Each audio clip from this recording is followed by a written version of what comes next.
ఉప ముఖ్యమంత్రి, ఈ రోజున ఉప ముఖ్యమంత్రి పవన్ కళ్యాణ్ గారు.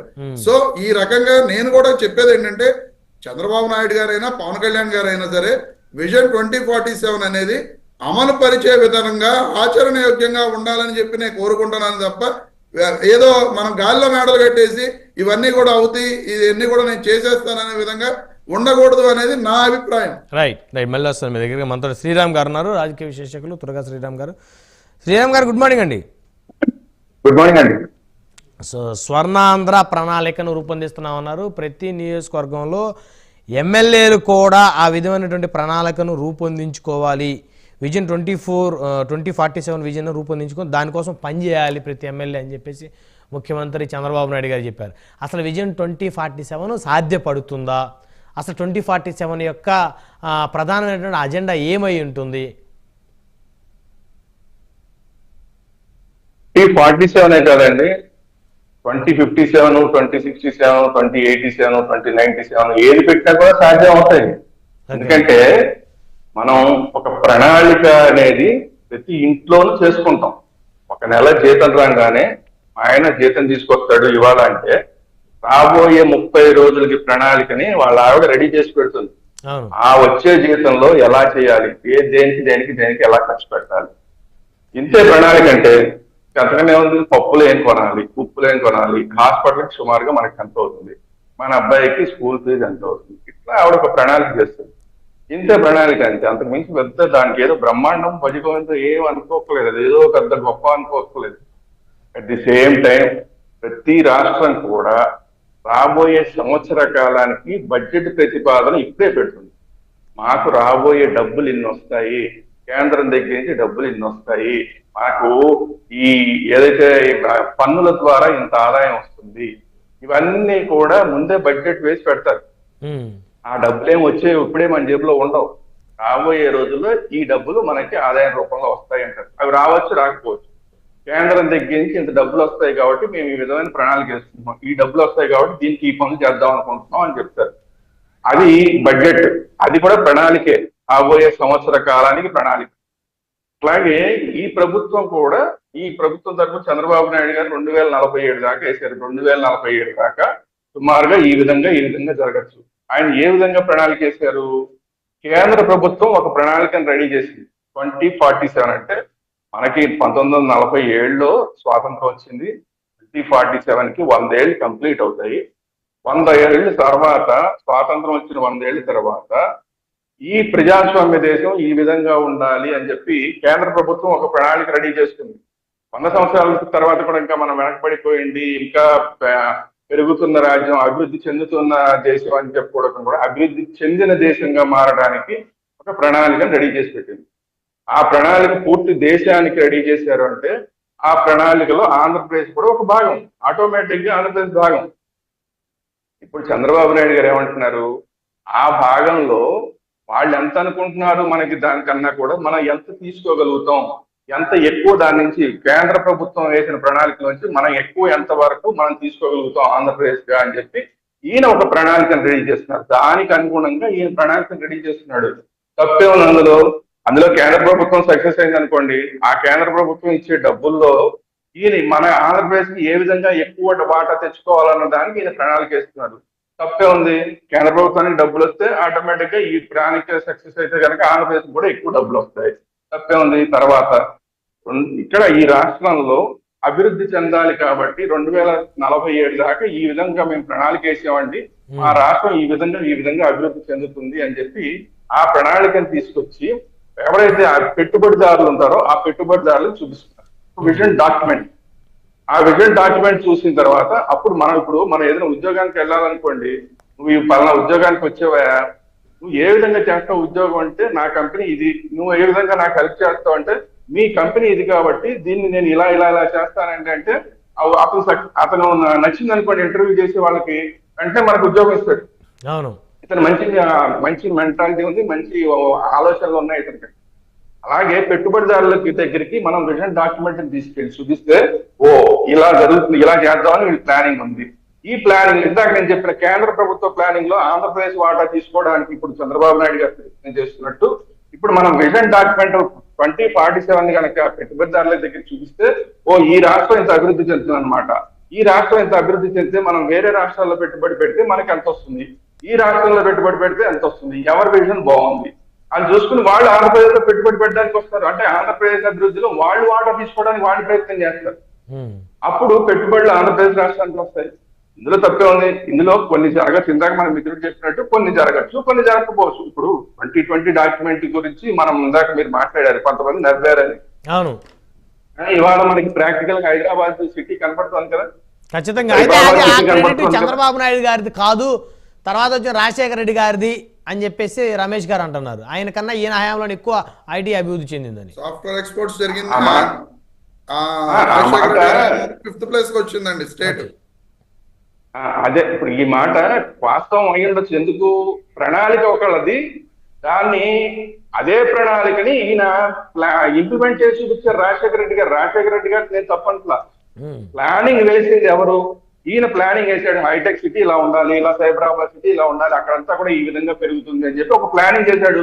అందులో ఈయన ఉన్న టైంలో ఆ ఏదైతే హైటెక్ సిటీ ఉందో కొంతవరకు జరిగింది, పూర్తి స్థాయిలో జరగల. కానీ అట్ ది సేమ్ టైం అదే ప్రణాళికని కంటిన్యూ చేశారు రాజశేఖర రెడ్డి గారు. జగన్మోహన్ రెడ్డి గారు ఈయన గతంలో చంద్రబాబు నాయుడు గారి ప్రభుత్వం వచ్చిన తర్వాత చేసినవన్నీ కూడా ఆపేసి అది ఏదైతే బస్ స్టాండ్ రకరకాలుగా వెళ్ళారు. నేను ఆయన ఇప్పుడు ఈ టాపిక్ జగన్మోహన్ రెడ్డి గారు విమర్శించే టాపిక్ కాదు. కానీ రాజశేఖర రెడ్డి గారు ఏం చేశారంటే చంద్రబాబు నాయుడు గారు ఏదైతే ప్రణాళిక చేశారో ఆ ప్రణాళికని ఆయన కంటిన్యూ చేశారు. కంటిన్యూ చేయడం వల్ల ఆ అభివృద్ధి అనేది కనపడింది.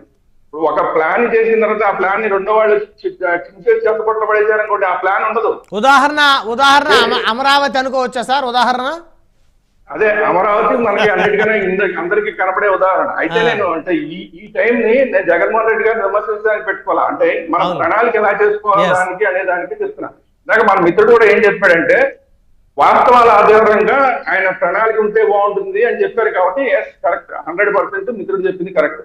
వాస్తవాల ఆధారంగా ప్రణాళిక ఉంటే బాగుంటుంది. ఆ ప్రణాళికని ఈ ప్రభుత్వం మాత్రమే కాదు, ఇప్పుడు ఆయన ఇప్పుడు నెక్స్ట్ నేను మళ్ళీ ఎమ్మెల్యేగా వస్తానంటున్నారు. ఎమ్మెల్యేగా రావడం పెద్ద విశేషం కాదు, అంటే కంటిన్యూస్ గా ఆయన గెలుస్తూ వస్తున్నారు కాబట్టి ఆయన ఎమ్మెల్యేగా గెలవడం పెద్ద విశేషం కాదు. కానీ ఆయన ముఖ్యమంత్రిగా కూడా వస్తానంటున్నారు. ముఖ్యమంత్రిగా కూడా ఆయన వస్తానని చెప్పడానికి కారణం ఏంటంటే పవన్ కళ్యాణ్ గారు మళ్ళీ ఈయన 10 ఏళ్ల ముఖ్యమంత్రి అని చెప్పి ఆయనకు ఒక భరోసా ఇవ్వడం. ముందు ఆయన చెప్పారుగా అసెంబ్లీలో, ఓటమి అనేది కంటిన్యూ అవుతుందని ఒక భరోసాని పవన్ కళ్యాణ్ గారు ఇచ్చారు. కాబట్టి నెక్స్ట్ కూడా నేను ముఖ్యమంత్రిగా వస్తాను అంటున్నారు. అది ఇవన్నీ కూడా ఆలోచనలు. ఈ ఆలోచనలతోనే మనం వెళ్తాం. నేను అందుకనే ఇంట్లో గృహిణి దగ్గర నుంచి మొదలు పెట్టా. గృహిణి కూడా ఆలోచనలే. ఆ ఆలోచనలు ఎప్పుడు ఏం జరుగుతాయనేది తెలియదు. అన్ని కరెక్ట్ గా జరిగినాయి అనుకోండి, ఆ ప్రణాళిక సక్సెస్ఫుల్ గా అవుతుంది. అంటే ఇంట్లో అప్పులు పాలు కాకుండా ఆ గృహిణి ఆ 30 రోజులకి సరిపడా సేఫ్ గా ఉంటుంది. అదే విధంగా ఇప్పుడు ఏదైతే చంద్రబాబు నాయుడు గారు కానీ పవన్ కళ్యాణ్ గారు కానీ ఒక ప్లానింగ్ చేస్తున్నారో ఇదే గవర్నమెంట్ మళ్ళీ వచ్చిందనుకోండి, ఇదే ప్రణాళికనే కంటిన్యూస్ అవుతుంది. లేదా వీళ్ళు రాకపోయినా కూడా వేరే ప్రభుత్వం వచ్చిందనుకోండి, వేరే ప్రభుత్వం వచ్చినా కూడా అది జగన్మోహన్ రెడ్డి గారు వస్తారా ఇంకోళ్ళు వస్తారా అని పక్కన పెడితే జగన్మోహన్ రెడ్డి గారు వచ్చినా కూడా ఈ ప్రణాళికని ముందు కంటిన్యూ చేసి ముందుకు తీసుకెళ్లాడు అనుకోండి, ఈ ఫ్రూట్స్ మనకు అందుతాయి. 2047కి జగన్మోహన్ రెడ్డి గారు తర్వాత ఇంకొక ముఖ్యమంత్రి ఎవరు వస్తారు, వాళ్ళు చేస్తారు. ఆ తర్వాత కంటిన్యూస్ ప్రాసెస్ చేశారు అనుకోండి, ఏదైతే ఈ రోజు మనం 2047కి ఆంధ్రప్రదేశ్ ప్రభుత్వం అంటున్నాను, చంద్రబాబు నాయుడు గారిని చూడకండి మీరు, ఆంధ్రప్రదేశ్ ప్రభుత్వం 2047కి ఆంధ్రప్రదేశ్ కోసం ఏదైతే ప్రణాళిక చేసిందో ఆ ప్రణాళిక ఫ్రూట్స్ రావాలంటే 2047 దాకా వచ్చిన ప్రభుత్వాలన్నీ కూడా దీన్ని కంటిన్యూ చేస్తూ దీన్ని ఇంకా పెంచేయడానికి ప్రయత్నం చేయాలి, ఇంకా కొత్తగా ప్రణాళికలు చేయడానికి. అంతేకాని దీన్ని ఆపేశారనుకోండి, ఆపేసే ఫ్రూట్స్ రావు. ఇప్పుడు అలాగే 2020 డాక్యుమెంట్ లో కొన్ని అయినాయి, కొన్ని అవ్వలేదు. దానికి రకరకాల కారణాలు ఉంటాయి. ఆ కారణాలు ఏంటి అనేది విశ్లేషించుకుంటే ఇందాక ఎవరో ఒక మంత్రి వేరే దేశం నుంచి వచ్చిన మంత్రి గురించి ఉదాహరణ చెప్పారు. ఖచ్చితంగా ఆ మంత్రి గారిని ఇవాళ ఆంధ్రప్రదేశ్ హైదరాబాద్ తీసుకొచ్చి సైబరాబాద్ సిటీ ఆయనకు చూపించి ఆయన ఇమీడియట్ గా ఎర్రగడ్డ పిచ్చి హాస్పిటల్ ఆయన జాయిన్ చేయాలి. అరే పిచ్చోడా, నువ్వు అది జరగదన్నావు, ఇది మా దేశంలో పిచ్చి ఆసుపత్రిలో చేరుస్తారన్నావు, ఇప్పుడు జరిగింది, ఇప్పుడు నిన్ను పిచ్చి ఆసుపత్రిలో చేరుస్తున్నావు బాబు అని చెప్పి హైదరాబాద్ లో ఎర్రగడ్డ ఉంది అక్కడ జాయిన్ చేయాలని చెప్పాలేమో సార్. జాయిన్ చేసేయడమే. సైబరాబాద్ సిటీ ఆయన తీసుకెళ్లి సైబరాబాద్ సిటీ చూపించడం, ఇమీడియట్ గా పక్కనే ఉన్న ఎర్రగడ్డ హాస్పిటల్ ఆయన జాయిన్ చేసేయడం, ఇది చేయాల్సిన పని. సైబరాబాద్ గురించి శ్రీరామ్ గారు ఆయన సైబరాబాద్ గురించి మాట్లాడాల, విజన్ 2020 డాక్యుమెంట్ గురించి మాట్లాడాడు ఆయన. విజన్ 2020 డాక్యుమెంట్ ఇలాంటి డాక్యుమెంట్ మా దేశంలో తయారు చేసి డిక్లేర్ చేస్తే జైలుకైనా పంపిస్తారు లేదా పిచ్చాసుపత్రులు అయినా పెడతారని చెప్పి డాక్యుమెంట్ గురించి మాట్లాడారు. అలాగే ఇంకో విషయం ఏంటంటే సైబరాబాద్ అనేది చంద్రబాబు నాయుడు గారు స్టోరీ కాదండి. విమర్శించాలా మీరు మధ్యలో డిస్టర్బ్ చేయకండి, మీరు మధ్యలో డిస్టర్బ్ చేయకండి. నేను విమర్శించాలా, నేను ఏమంటా అంటే విజన్ డాక్యుమెంట్ అంటేనే ఆ డాక్యుమెంట్ లో భాగంగానే ఇవన్నీ వస్తాయి. ఒక సైబరాబాద్ సిటీ అనేది మనం జస్ట్ ఉదాహరణకి మాట్లాడుకుంటాం, అమరావతి అనేది జస్ట్ ఉదాహరణకి మనం మాట్లాడుకుంటున్నాం. మొత్తం వ్యవహారం అంతా కలిసి ఆ పేపర్ లో ఉంటుంది. పేపర్ అంటే ఏంటి, దాంట్లో ఉన్న వైట్ పేపర్ కాదు కదా, దాంట్లో ఎప్పుడు ఏ సంవత్సరం ఏమేమి చేయాలన్న ప్రణాళికనే మనం విజన్ డాక్యుమెంట్ అంటాం. ఆ విజన్ డాక్యుమెంట్ లో కొన్ని అవ్వచ్చు, కొన్ని అవ్వకపోవచ్చు, అన్ని అవుతాయని నేను చెప్పట్లా. కొన్ని జరుగుతాయి, కొన్ని జరగకపోతాయి. కానీ ప్రయత్నం అనేది ఇప్పుడు నేను మొదట్లో చెప్పినట్టే ఇంట్లో గృహిణి కూడా ప్రయత్నం చేస్తుంది. అలాగే ఆంధ్రప్రదేశ్ ప్రభుత్వం కానీ ఇంకో ఏ ప్రభుత్వం అయినా కానీ రాబోయే సంవత్సరానికి ఇలా చెయ్యాలి అని ఒక ప్రయత్నం చేస్తుంది. ఆ ప్రయత్నం సక్సెస్ అవుతుంది, అవ్వకపోతుంది. ఇప్పుడు జగన్మోహన్ రెడ్డి గారు లాస్ట్ టైం 5 సంవత్సరాలు 5 బడ్జెట్లు ఇచ్చారు. యాజ్ గా బడ్జెట్ ప్రకారం జరగకపోవడానికి అనేక కారణాలు ఉంటాయి. నేను వాటిల్లోకి వెళ్తున్నా. అంటే ఒక విజన్ అనేది ఉండాలి, ఆ విజన్ ప్రకారం ప్రయత్నం చేయాలి. ప్రయత్నం కొన్నిసార్లు సక్సెస్ అవుతుంది, కొన్నిసార్లు ఫెయిల్ అవుతుంది. ఫెయిల్ అయింది అనుకోండి, ఇది ఎందుకు ఫెయిల్ అయిందని నెక్స్ట్ ఇయర్ కి మళ్ళీ బడ్జెట్ మార్చుకుంటారు. అలాగే ఎక్కడైనా ప్రభుత్వాలన్నీ మారుతున్నప్పుడు విజన్ 47 కి ఓవరాల్ గా చంద్రబాబు నాయుడు గారిని చూడకండి. 100 సంవత్సరాలు అయ్యి మన స్వాతంత్రం వచ్చే సమయానికి, స్వర్ణ జయంతి మనం జరుపుకునే సమయానికి మన దేశం ఎలా ఉండాలి అన్న ఒక డాక్యుమెంట్ బేస్, దీని అన్నిటికీ బేస్ ఆ డాక్యుమెంట్. ఆ డాక్యుమెంట్ లో మనం మన వాటా ఎంత తీసుకోవాలి, ఇది చంద్రబాబు నాయుడు గారు ఇప్పుడు ముఖ్యమంత్రిగా ఉన్నారు కాబట్టి ఇప్పుడు ఆయన ఖచ్చితంగా చేయాలి.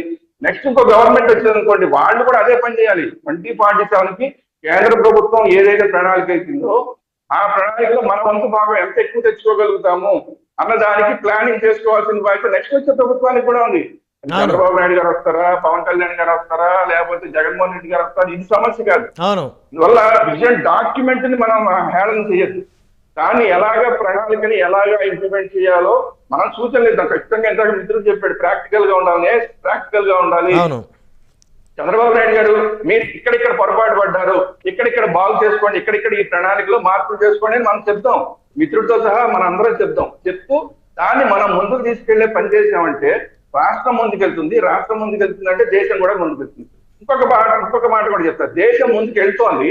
ఆ ముందుకెళ్లే దేశంలో మనం కూడా కలిసి వెళ్తే కనుక మన రాష్ట్రం ముందెళ్లే దేశం. అంతేగాని ఇవన్నీ కలిసి ఉన్నాయి కాబట్టి వీటిని మనం అవహేళన చేయకుండా దీన్ని ప్రణాళికాబద్ధంగా ముందుకు తీసుకెళ్లే కార్యక్రమంలో మనం సూచన చేయాలి. ఎవరైనా ఒక ప్రభుత్వం ఏదైనా కార్యక్రమాన్ని, అభివృద్ధి కార్యక్రమాన్ని మొదలు పెడితే తర్వాత ప్రభుత్వాలు వాటిని కొనసాగించాల్సినటువంటి బాధ్యత ఉన్న ప్రభుత్వాలు వాటిని కొనసాగించకుండా వాటిని అక్కడే నిరుపయోగంగా పడేసి వీరు ఒక అజెండాతో, అంటే ఎవరి మార్కు వాళ్ళు, ఇది నేనే పనిచేశాను, నేనే చేశాను, నా వల్లే ఈ అభివృద్ధి జరిగిందని, నా వల్లే ఈ బ్రిడ్జ్ కట్టారు, నా వల్లే ఈ కాంప్లెక్స్ కట్టారు, నా వల్లే ఈ ఐటీ హబ్ కట్టారు, ఇట్లా అంటే ఎవరి యొక్క వ్యక్తిగతమైనటువంటి ఇమేజ్ని బిల్డప్ చేసుకోవడం కోసం ప్రభుత్వాధినేతలు ఈ గత 10 సంవత్సరాల నుంచి ఈ విధంగా వారు చేయటం వల్ల అభివృద్ధి ఆంధ్రప్రదేశ్లో కుంటుపడిందని మాత్రం చెప్పొచ్చు.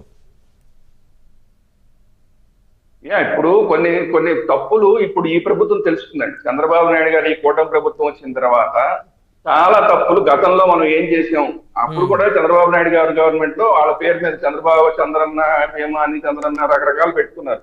అట్లా పెట్టుకోవడం కరెక్ట్ కాదు అని చెప్పి జగన్మోహన్ రెడ్డి గారి ప్రభుత్వంలో కొన్ని ఏకంగా అది కొంచెం ఎక్కువైపోయి ప్రతిదాని మీద జగనన్న పెట్టుకున్న తర్వాత ప్రజలు ఏ విధంగా రియాక్ట్ అయ్యారు, చంద్రబాబు నాయుడు గారు అప్పుడు చంద్రన్న భీమాలు అవి పెట్టుకున్నప్పుడు ఎలా రియాక్ట్ అయ్యారు, జగన్మోహన్ రెడ్డి గారి ప్రభుత్వం పెట్టుకున్నప్పుడు ఇంకా ఎక్కువ ఎలా రియాక్ట్ అయ్యారు, ఇవన్నీ చూసిన తర్వాత ఒక అనుభవం వచ్చిన తర్వాత ఇప్పుడు మన పేర్ల మీద పెట్టుకోవడాలు కాదు, ప్రజల కోసం చేయాలి మనం అని చెప్పి ఈ ప్రభుత్వం కొన్ని నిర్ణయాలు తీసుకుంది ఆల్రెడీ. ఎందుకంటే అలా పేర్లు పెట్టుకోకూడదు అన్న ఒక నిర్ణయాన్ని వీళ్ళు తీసుకున్నారు. అంటే ఇప్పుడు మనకి ఆస్తి పత్రాల మీద ఈ ముఖ్యమంత్రుల బొమ్మలు ఇలాంటివన్నీ ఉండకూడదు, కొన్ని చర్యలు తీసుకుంటున్నారు. అంటే తప్పులు తెలుసుకుంటున్నారు.